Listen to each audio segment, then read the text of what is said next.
continue with Hilchot Shabbat. We're on Perek Yod Gimel, Halacha Yod Gimel, Hilchot Shabbat.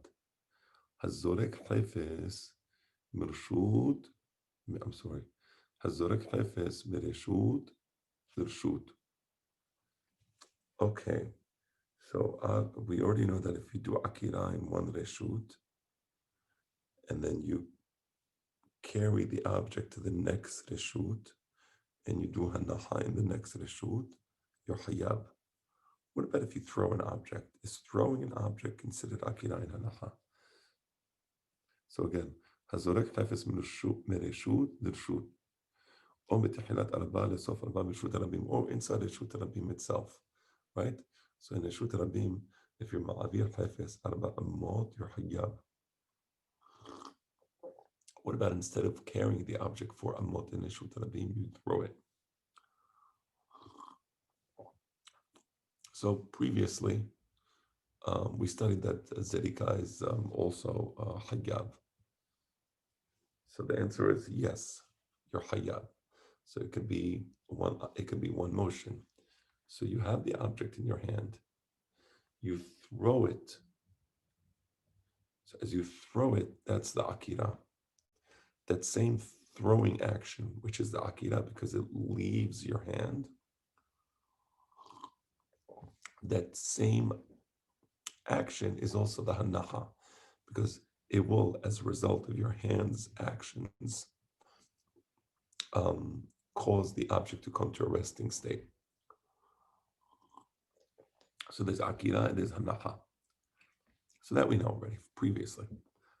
But back to our halacha. Kelato achel beyado, or kelato keleb, or nisraf, patur. Let's say before the object that you threw landed, somebody else came and caught it, right? Or a dog, for example, dog jumped up and caught the object. Or nisraf. Well, let's say the object got burnt. Before it landed, it got burnt by a fire. Somebody shot a ray gun at it. Or nisraf. Or more correctly, the ray gun is an interesting scenario, but I don't think Hanabam had that in mind. It landed in a fire. So because it landed in a fire, it never came to a resting state in the sense that the object that you wanted to bring to a resting state exists no more. That's what I think Serafo means. Patur. In all of these cases, he's patur. When he threw the object, he wanted it to get from point A to point B. It never got to point B. A dog jumped up and grabbed it, or a person intercepted the object, or it ended up getting burnt. So it's patur, because in his mind he wanted it to get to point B, but it didn't get to a resting state in point B.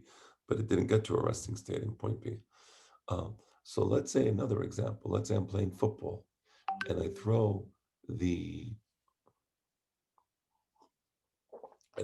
object intentionally to a receiver. The receiver caught the ball. That is hayav.